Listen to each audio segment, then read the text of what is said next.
Good afternoon. Welcome to today's webinar event. My name is Joshua. I'm going to be your presenter today. It's promptly 12:15 p.m. Eastern Time here.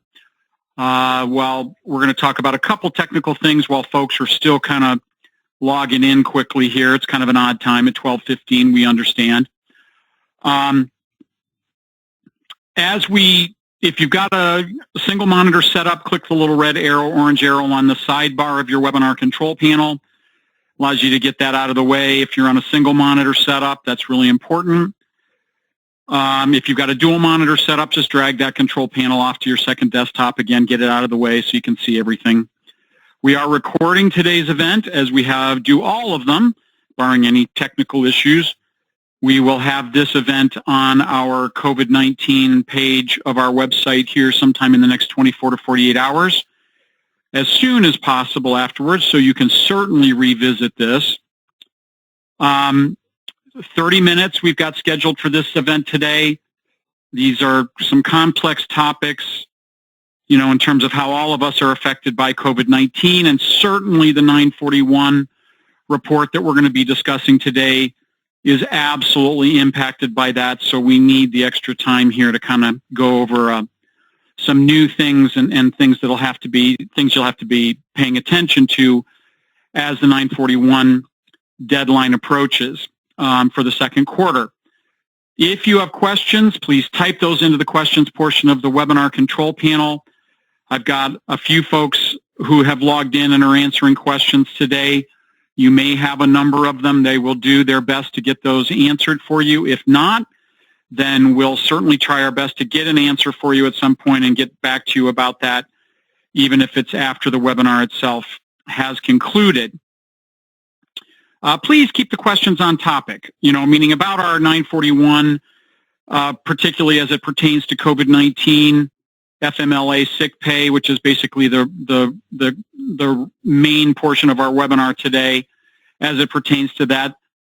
We've got support techs who are happy and available to answer any other questions that you have about, payroll or the 941s, but, try to keep them on topic if at all possible, okay? All right, so let's talk about a few things here initially. So first of all, the new 941 for 2020 second quarter, folks, doesn't exist yet, okay?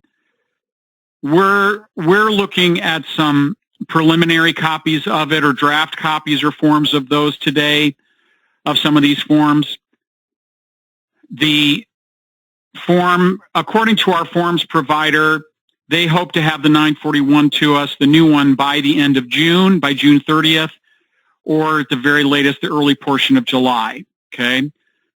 In order for us to incorporate that into the Church Windows payroll software and test it, we need a little time.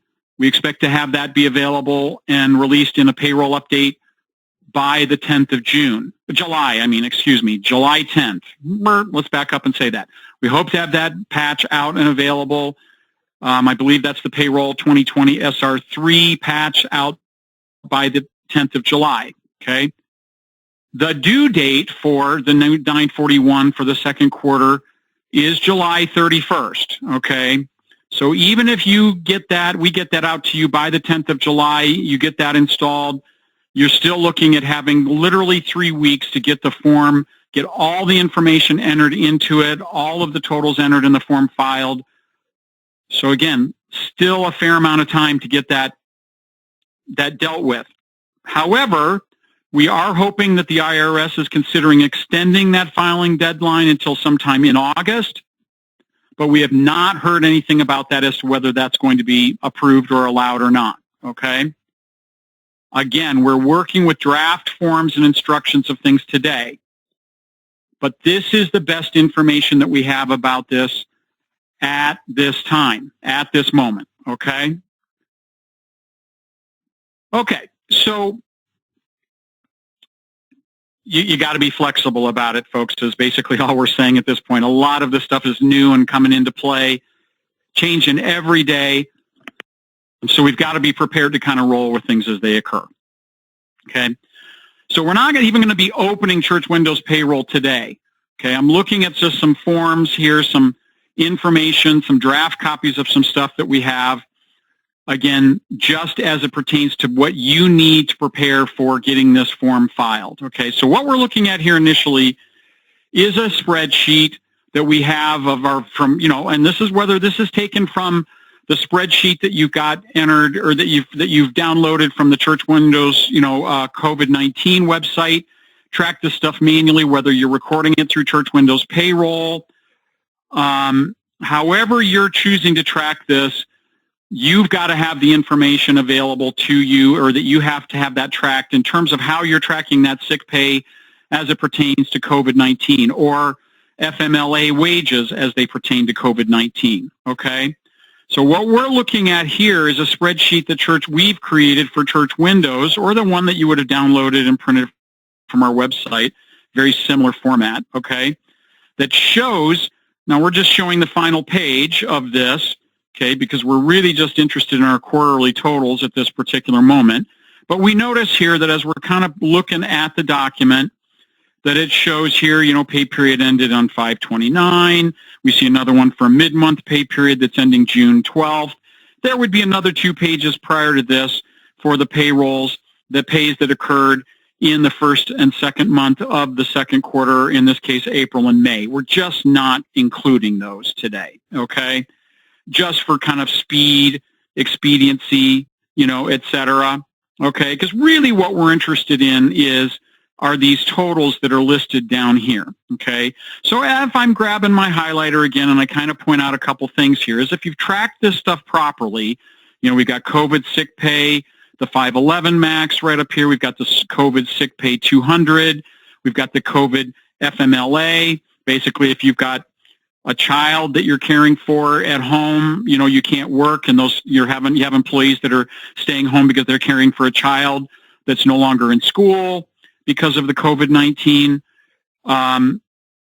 issues that we're dealing with. We've got, or whether you've been ordered, you have employees that are ordered to stay at home because of either a medical doctor's ordered you to stay at home or quarantined, or, you know, for whatever reason that there may be sick pay that's being paid to an employee because of COVID-19, or again, whether it's due to FMLA. This becomes really important. And if we haven't clarified it on earlier webinars, I apologize for that, because I admit it's been even a little unclear to me, okay?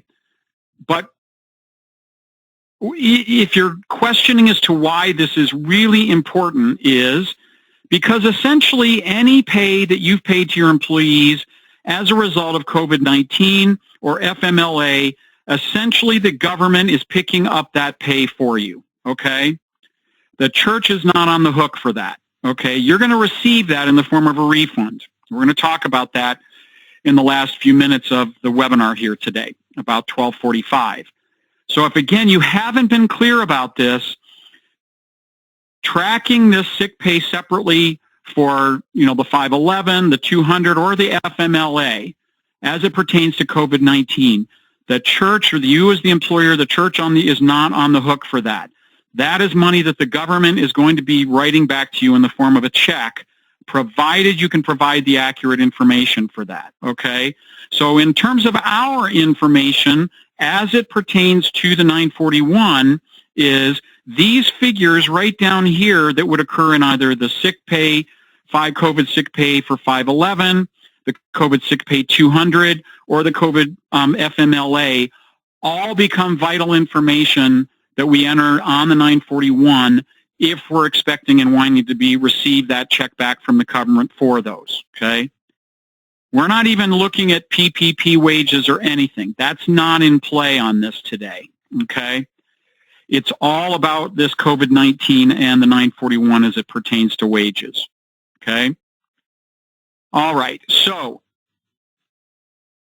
some of this information, of course, that's on your 941 is taken from the 941 form itself. But for the purposes of our illustration on our webinar today, we're going to work from the 941 worksheet. So we're going to jump over to that here real quick. It's another tab that I've got open here, okay? So notice right here it says draft as of June 3rd, 2020. This is what we have and we're working with initially, okay? So it's talking about right up here under step 1, Most of you, 99.9% of our folks are not going to be dealing with this. You're reduced for claimed credit for form, 8974 or the 5884C. Okay. So we're not even going to be talking about that today. And what I'm talking about is this step one right here, this section right here. We're not even discussing it. Okay. Because 99.9% of you, if not all of you, are not impacted by that. Okay. What we're here to talk about is this section right here under step 2. Let me scroll down a little bit here, because this is where we're trying to determine our qualifying sick and family leave credit information, okay? And so you'll want to fill this out if you have any employees whatsoever who are not working or are being paid because of COVID-19 or FMLA, okay? So if you have our payroll software, all right, this is really important. There are screens that are going to come up that we don't have written into the code yet in the software because it doesn't exist yet, okay, that are basically going to prompt you about sick pay wages, group health insurance coverage costs, associated with sick pay, FMLA wages, or group health insurance costs, okay, as they relate to FMLA and COVID, okay? Once these numbers, and the numbers that I'm talking about are these that are entered right here, once you have this worksheet, then you have the information to plug in to the 941 when it's released and installed later, early in July here, okay, that will then just automatically populate that information for you on the 941 along with all the other 941 information, okay? And then it's going to calculate the refund amount for you, okay? Again,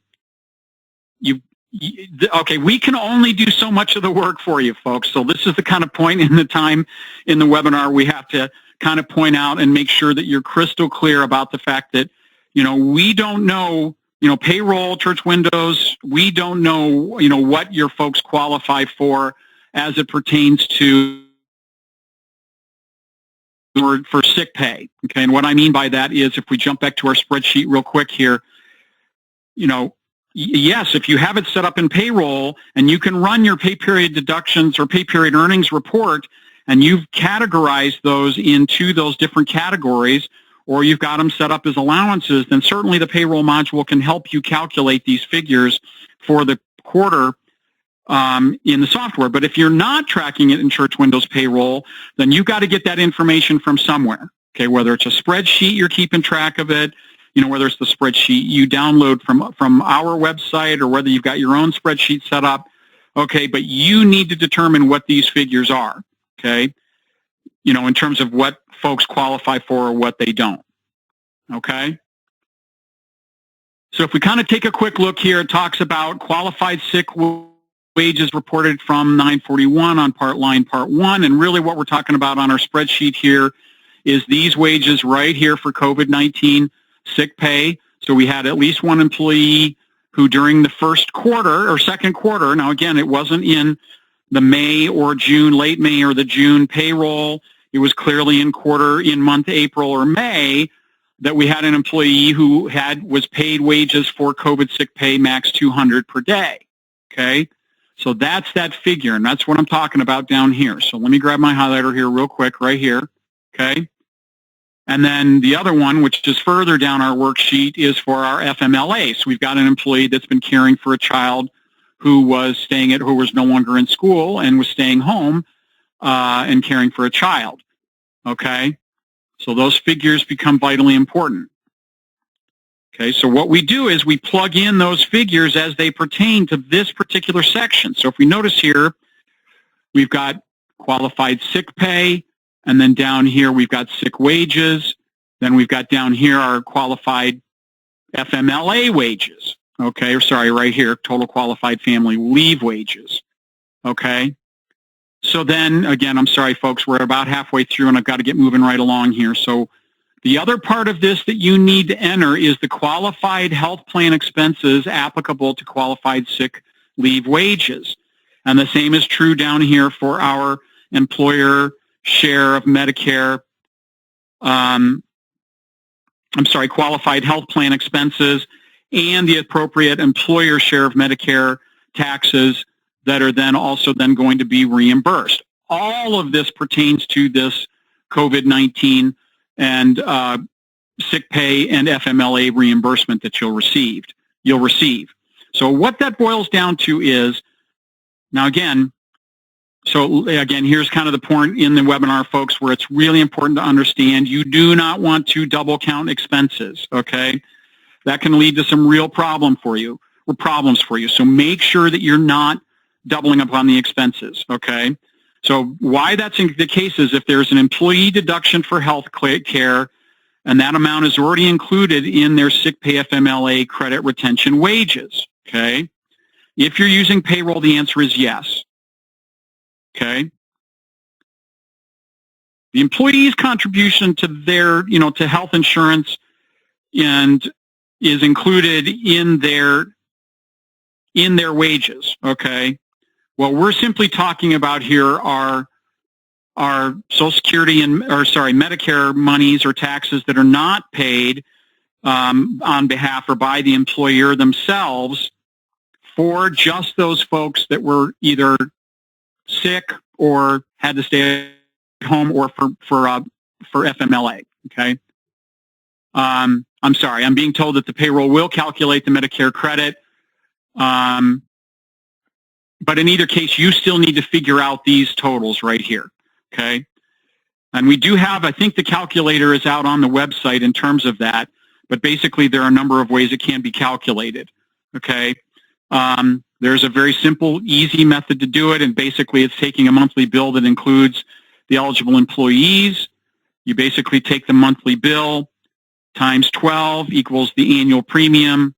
Then you divide that by the total current number of eligible employees equals the amount per employee. Amount per employee divided by 260 is the average daily cost, 260 working days during the year, essentially, okay? So again, this can be calculated. So again, once you've gotten these amounts entered into these respective boxes, again, wages are fairly simple. The amounts of healthcare, qualified healthcare expenses for sick employees or qualified health plan expenses for family leave employees is what you are tasked with calculating, okay? Then once you have those figures, then you plug those in here, and then down here it tells us the refundable portion of the credit qualified for sick and family leave, all right?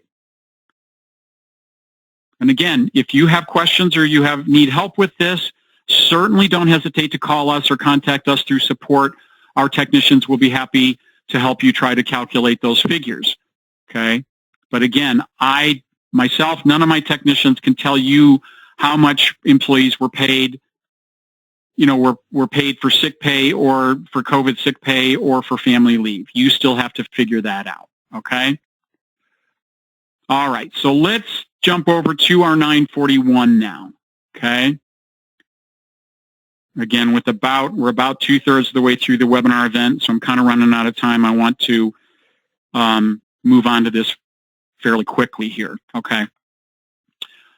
So again, it's a draft copy, okay, as of April 29th.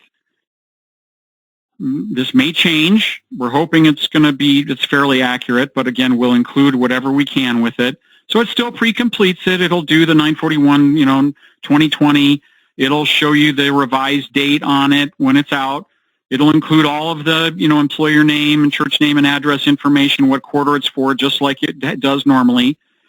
It's also going to populate with all of the information as it does for payroll, but like I said, during the calculation or the generation process, there's going to be some new screens that are going to pop up during the 941 generation process that you're going to respond to, that's going to ask you the questions about sick pay and FMLA.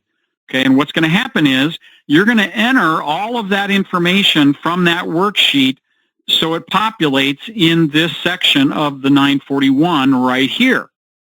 Okay, that's how the software is going to determine what your actual refund or your credit's going to be for those FMLA or COVID sick pay wages that you as the church or the employer paid.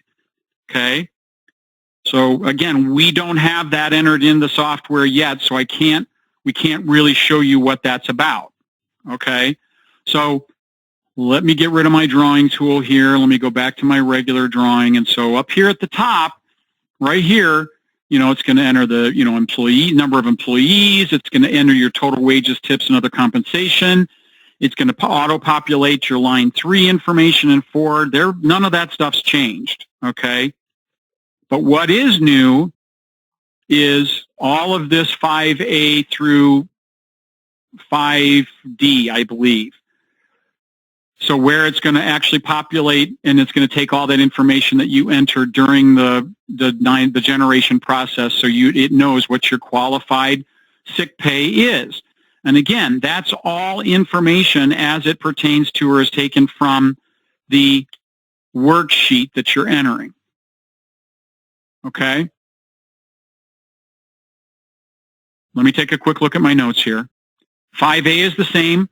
You don't include sick pay or FMLA in the total because the employer does not pay the matching Social Security on those COVID-19 qualified wages.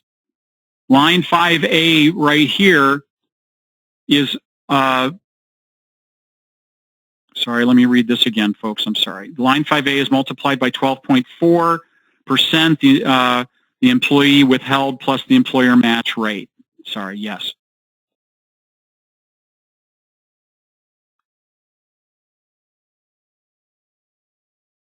So,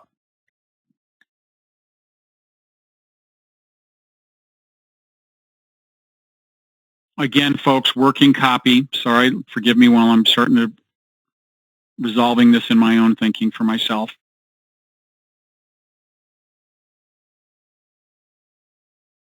Yes, so once you plug in these figures, then everything else is based on the earnings, okay? Then what you enter down here, further down, again, is based on the, sorry, let me get down here. So refundable portion right here. Having to process it, folks. It's new for me in the past day or two as well. Please forgive me. So right here, it shows refundable portion of credit for qualified sick and family leave wages from the worksheet 1. Okay? So again, systematically calculated. Okay?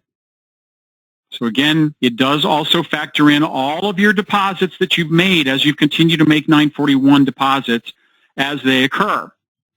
Okay? And then based on that information that you're entering, right down here at the very bottom, it does do your overpayment right here, which is, again, most of that, if not all of that, FMLA and sick wages, plus, I believe, the other portions of the health insurance credits that are paid for your employees, for your health insurance plans. I want to continue to go down further down the report here because I believe that's where much of that information is entered. Yeah. So when you're also prompted for any health plan expenses that the church paid on behalf of those employees for either qualified sick wages or family leave wages, that is also then entered further down in the Part 3 section, right down here. Okay? Again, all of that information. Can't stress the importance of the completion of the worksheet for you. Okay?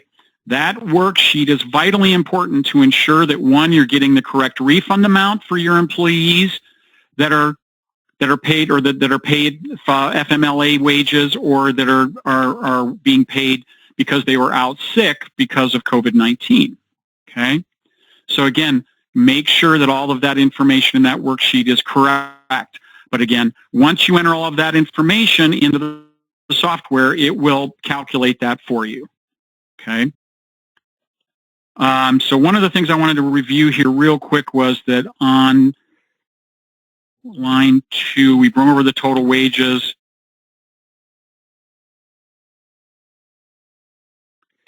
Yeah, if you paid your 941 deposit like payroll said you owed for the second quarter, then that's where it's going to calculate your refund amount from, is because it knows what you've paid based on the deposits that you've recorded. You know, right here we've entered or chosen a monthly deposit. So you continue to make those payroll deposits as they occur. Okay? So again, what that does is that it basically just calculates that refund amount, deducts that from the amount of taxes that you've paid, and says, we're going to send that back to you. And over here on the right-hand side, I want to point out real quick, is it says, do you want to apply it to the next return, or do you want to send a refund? Our recommendation is that you have them actually send you the refund. Okay? Again, folks, there's some of this information at the time that people were being paid and and taxes were being deposited. You don't know what amount of the wages that were being paid to those employees were going to be considered qualifying for COVID-19 sick pay or for FMLA. So you just have to continue to go ahead and pay those wages like you would normally, or pay those taxes just like you would normally, and then we'll get our refund based on the information as it's entered on the 941. Okay, so with just a couple minutes here left, I want to just stress the importance of why continuing to maintain these worksheets is important, folks, is because this isn't just the only quarter that this may apply to. Okay, COVID-19 is still with us. Okay, this is maintaining these worksheets on upcoming and future payrolls is going to become vitally important as this COVID-19 still sticks with us and employees continue to get sick or going to continue to be at home for FMLA reasons, okay? This isn't just about quarter two. This is going to apply to quarter three and quarter four, at least through the end of the year, probably, okay? So you've got to continue to maintain these records for your employees because the church is going to be potentially receiving lots of refunds and monies and sick pay and FMLA monies through the form of refunds in upcoming quarters, maybe not just quarter number two.